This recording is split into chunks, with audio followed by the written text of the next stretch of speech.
జనాభా తామాషాన ప్రాధాన్యత ప్రతిఫలాలు దొరకాలనేటువంటి ఆలోచనతోటి ఈ దేశవ్యాప్తంగా ఉన్నటువంటి బలహీన వర్గాలకు న్యాయం చేయాలనే ఆలోచనతోటి అనేక సందర్భాల్లో రాహుల్ గాంధీ గారు ఒక మాట చెప్పడం జరిగింది. దానికి అనుగుణంగా అఖిల భారత కాంగ్రెస్ అధ్యక్షుడు ఖార్గే గారు కావచ్చు, ఇన్ఛార్జ్ కేసీ వేణుగోపాల్ గారు కావచ్చు, ప్రియాంక గాంధీ గారు కావచ్చు, సోనియా గాంధీ గారు కావచ్చు, దాని తదుపరి మా రాష్ట్ర ఇన్ఛార్జ్ దీపాదాస్ మున్షి గారు కావచ్చు, మిగతా సెక్రటరీలు కావచ్చు, తెలంగాణ రాష్ట్రంలో ఎన్నికల మేనిఫెస్టో పెట్టడం జరిగింది. తెలంగాణలో కాంగ్రెస్ ప్రభుత్వం అధికారంలోకి రాగానే బీసీ కుల జనగణన చేస్తామనే మాట చెప్పడం జరిగింది. అదే సందర్భంగా గౌరవ ముఖ్యమంత్రి గారు మొన్న బీసీ సంక్షేమ శాఖకు సంబంధించిన రివ్యూ చేసే సందర్భంలో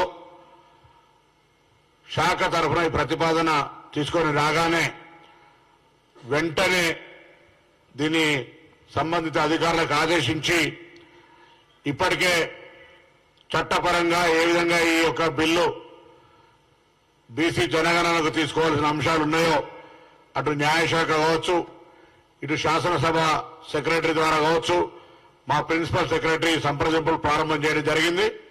ఈ శాసనసభ సమావేశాల లోపల బీసీ జనగణనకు సంబంధించి చట్టపరంగా ఎటువంటి ఇబ్బందులు లేకుండా భవిష్యత్ తరాల్లో ఒక నిబద్ధతతోటి రాజకీయ, సామాజిక, ఆర్థిక అన్ని రకాలుగా బీసీ జనాభాకు లాభమయ్యే విధంగా ఈ దేశానికి మార్గదర్శకత్వం ఉండే విధంగా ఈ బీసీ జనగణన తెలంగాణ ప్రభుత్వం చేపట్టబోతుందని చెప్పడానికి బీసీలందరూ కూడా గర్వంగా రేపొద్దున ఈ అంశానికి సంబంధించిన దాని లోపల కాంగ్రెస్ పార్టీ ఎన్నికల మేనిఫెస్టోకు కట్టుబడిని అమలు చేస్తుంది కాబట్టి ఈ కార్యక్రమాన్ని గాంధీ భవన్లో చెప్తా ఉన్నాం. కాంగ్రెస్ పార్టీ బలహీన వర్గాల పార్టీ. కాంగ్రెస్ పార్టీ దేశవ్యాప్తంగా కూడా అధికారంలోకి రాగానే రాహుల్ గాంధీ గారు చెప్పినట్టుగా దేశవ్యాప్తంగా కూడా కుల జనగణన జరుగుతుంది. దానికి ఈరోజు నిదర్శనమే తెలంగాణ రాష్ట్ర ప్రభుత్వం ఈ నిర్ణయం తీసుకోవడం అనే మాట సందర్భంగా మనం చేస్తా ఉన్నాం.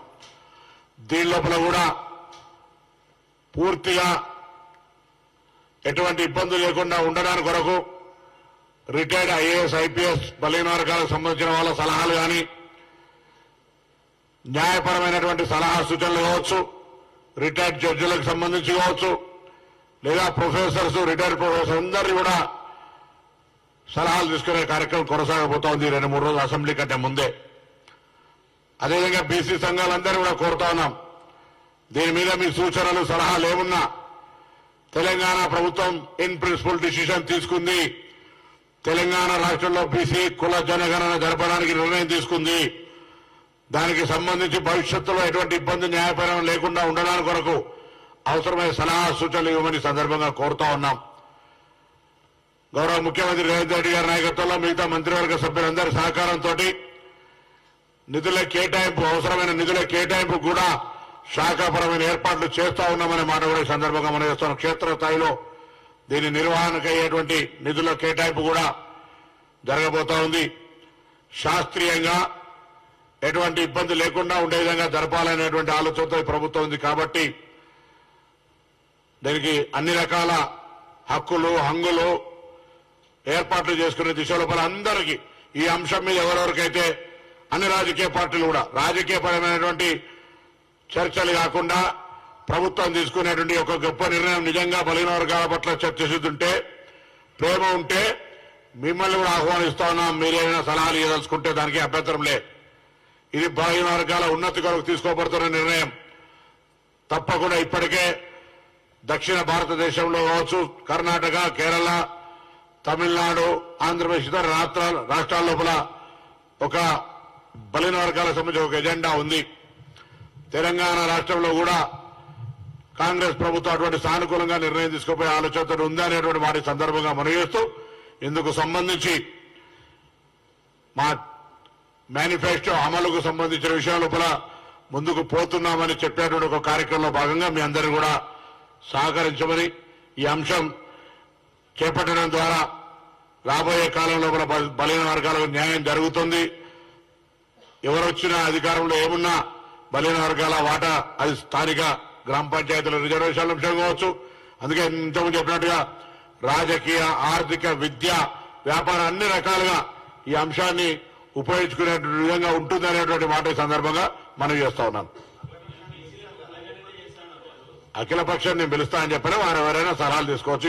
ఈ మా మేనిఫెస్టో అమలు నిర్ణయానికి అఖిలపక్షం అవసరమైతే సలహాలు తీసుకుంటామని చెప్పినా, కానీ ఇందులో రిటైర్డ్ జడ్జిలు కావచ్చు, రిటైర్డ్ ఐఏఎస్ ఐపీఎస్లు కావచ్చు, ప్రొఫెసర్లు కావచ్చు, లేదా మీలాంటి మేధావులు ప్రజలతో ఉండేటువంటి వాళ్ళు ఎవరు ఏ సలహా ఇచ్చినా తీసుకోవడానికి సిద్ధం.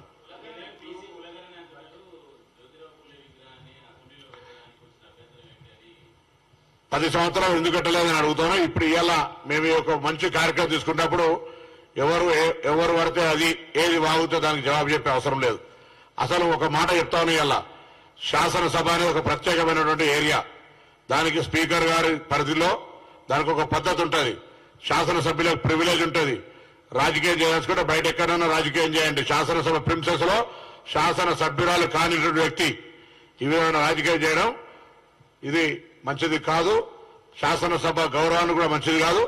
మీరు మీ తండ్రి గారు అధికారంలో ఉన్నప్పుడు 10 సంవత్సరాలు ఏం చేసినారని అడుగుతాను. దాంతో పాటుగా నిజంగా మీకు బలహీన వర్గాల పట్ల చిత్తశుద్ధి మీరు పూలే ట్రస్ట్ అని లేదా ఇంకేదో రకరకాల దేశం తిరుగుతూ ఉంటామన్నారు కదా, మీరు మీ పార్టీలో ఉన్నటువంటి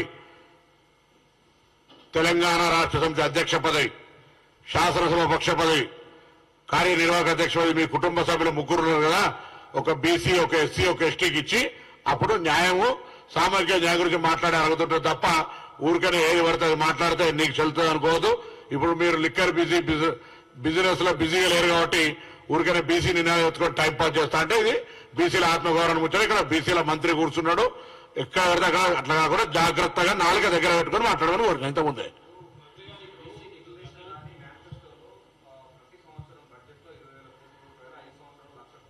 అంతకంటే ఎక్కువనే పెడతాం సోదరా. Right, we are planning. గురుకులాల నిర్మాణం కావచ్చు, మెచ్చార్జీల పెంపు కావచ్చు, సమీకృత హాస్టళ్ల నిర్మాణం కావచ్చు, అన్ని రకాల కార్యక్రమాలు మేము గతంలో శాసనసభలో ప్రశ్నించినట్టుగానే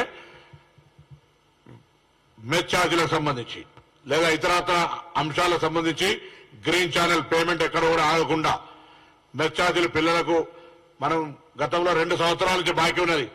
నాణ్యమైన వస్తువులు అడిగేటువంటి పరిస్థితి లేదు. మధ్యాహ్నం భోజనం చేసేటువంటి, వంట చేసేటువంటి వాళ్ళ పేమెంట్తో ఇటువంటి ఎక్కడ కూడా నయా పైసా ఆగకుండా గ్రీన్ ఛానల్ ఏర్పాటు చేయబోతా ఉన్నాం. రాబోయే కాలంలో కూడా గౌరవ ముఖ్యమంత్రి గారు అంగీకరించారు. నేను ఒక శాఖ మంత్రి గారు ధన్యవాదాలు చెప్తా ఉన్నాం.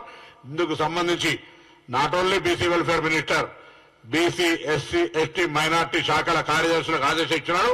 దాని ప్రణాళిక చేయమని చెప్పి ఆర్థిక శాఖ మంత్రి, డిప్యూటీ చీఫ్ మినిస్టర్ గారు కూడా ఈ విషయంలో వెరీ మచ్ కన్సర్న్. కాబట్టి ఈ అంశాలు ఎక్కడ కూడా సంక్షేమానికి సంబంధించి పేద విద్యార్థులు చదువుకునే విధంగా వాళ్ళకు సంబంధించినటువంటి మెచ్చార్జీలు ఇష్యూలో ఇతరత్ర కిరాయిలు కావచ్చు, లేదా ఇతరత్ర ఎక్కడ ఉండదు. అందుకే ఎడ్యుకేషన్, వెల్ఫేర్ ఎడ్యుకేషన్ పటిష్టం చేయాలని గతంలో పెండింగ్ ఉన్నటువంటి 6,000 పైన గురుకులాల టీచర్ల నియామకానికి సంబంధించి కూడా ఆర్థిక పరమైన అంశాన్ని మా ప్రభుత్వం గ్రీన్ సిగ్నల్ ఇచ్చింది.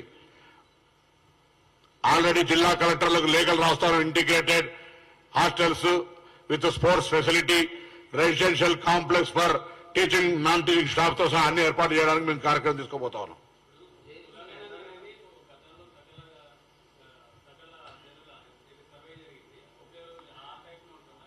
డీటెయిల్గా ఉంటుంది దీనికి సంబంధించి. అందుకే నేనేమంటున్నా, మా దగ్గర ఉన్న ఆలోచనతో పాటుగా మీకు కూడా ఏదైనా సలహా సూచన చేయదలుచుకుంటే ఐఎమ్ రెడీ, ఓపెన్. అయ్యా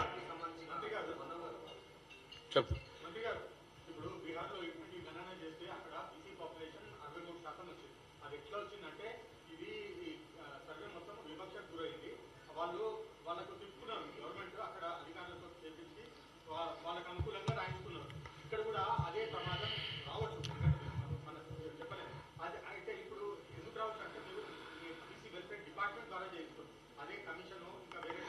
నేను బీసీ వెల్ఫేర్ డిపార్ట్మెంట్ ద్వారా చేయిస్తానులే, కమిషన్ ద్వారా చేయిస్తానులే.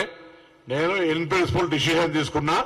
ఇందులో ఏ విధంగా చేస్తే భవిష్యత్తుకు ఇబ్బంది లేకుండా న్యాయపరంగా క్షేత్రస్థాయిలో 100% బీసీలకు న్యాయం జరిగే విధంగా ఉంటుందో నేను సలహా అడుగుతా ఉన్నా.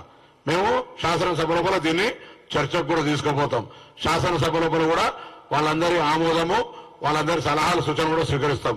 అందుకే ఇందులో అనుభవజ్ఞులైనటువంటి పాత బీసీ కమిషన్ల చైర్మన్లు కావచ్చు, లేదా నేను కూడా పార్లమెంట్ సభ్యుడిగా ఉన్నప్పుడు పార్లమెంటరీ ఓబీసీ కమిటీ మెంబర్గా దేశంలో 20 రాష్ట్రాలు తిరిగినాం. కాబట్టి నాకు కూడా ఒక అవగాహన ఉంది. దాన్ని ఏ విధంగా చేయాలనే ఆలోచన వ్యక్తిగతంగా concern minister my own idea. అయినా నేను తప్పకుండా దానికి సంబంధించిన విషయాల లోపల అందరి ప్రొఫెసర్స్ కావచ్చు, ఈ కన్సర్న్ ఎవరికైతే ఉందో బ్యాక్వర్డ్ క్లాస్ పనిచేయాలని ఆర్గనైజేషన్స్ కొన్ని ఉన్నాయి, వాళ్ళందరూ ఒపీనియన్ తీసుకుంటాం.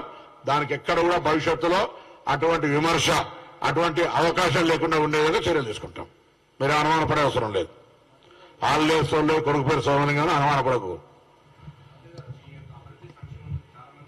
అది ఇప్పుడు సబ్జెక్ట్ కాదు ఇక్కడ. నో సబ్జెక్ట్ అది ఇప్పుడు కాదు. నో అది సబ్జెక్టే కాదు. ఓన్లీ ఇది ఓబీసీ కుల జనగణన. నీకు ఎప్పుడు డిబేట్ అయ్యాలి, బాగా అలవాటు. ఇంకా అందరికి ధన్యవాదాలు. ఈ యొక్క బీసీ కుల జనగణన అంశానికి నేను పాత్రికేయ మిత్రులందరూ కూడా సహకారం అడుగుతా ఉన్నా. పారదర్శకంగా రాబోయే సమాజంలో వెనుకబడిన వర్గాల కోసం జరుగుతున్న ఈ యొక్క నివేదిక చేయాలని చెప్పి కోరుతున్నా. మా గౌరవ వేములవాడ శాసనసభ్యుడు, ప్రభుత్వ విప్పు ఆది శ్రీనివాస్ గారు, ఓబీసీ చైర్మన్ నూతి శ్రీకాంత్ గారు, ఎప్పుడు బీసీల హక్కుల కొరకు కొట్లాడే సీనియర్ నాయకుడు పిసిసి వైస్ ప్రెసిడెంట్ నిరంజన్ గారు, మిగతా వాళ్ళందరూ కూడా రావాల్సి ఉంటారు. కానీ వివిధ కార్యక్రమాల వల్ల వాస్తవంగా 12 అయితే అందరూ అందుకుంటారు. ఈ గాంధీవన్ అలవాటు అయిపోయింది. మేమేమో 12 ఏళ్ళకి మా దగ్గర ఇలా వేములవాడ టెంపుల్ డెవలప్మెంట్ అథారిటీ సమావేశం పెట్టుకున్నాం. దాని గురించి ముఖ్యమంత్రి గారు టైం ఉంది కాబట్టి నేను హరి గారిని పర్సనల్ రిక్వెస్ట్ చేసి టైం ప్రిపోన్ చేసుకున్నా. 11 గంటలకు కూడా మీరు లేచి ఉదయాన్నే వచ్చినందుకు మీ అందరికీ ప్రత్యేకించి ధన్యవాదాలు.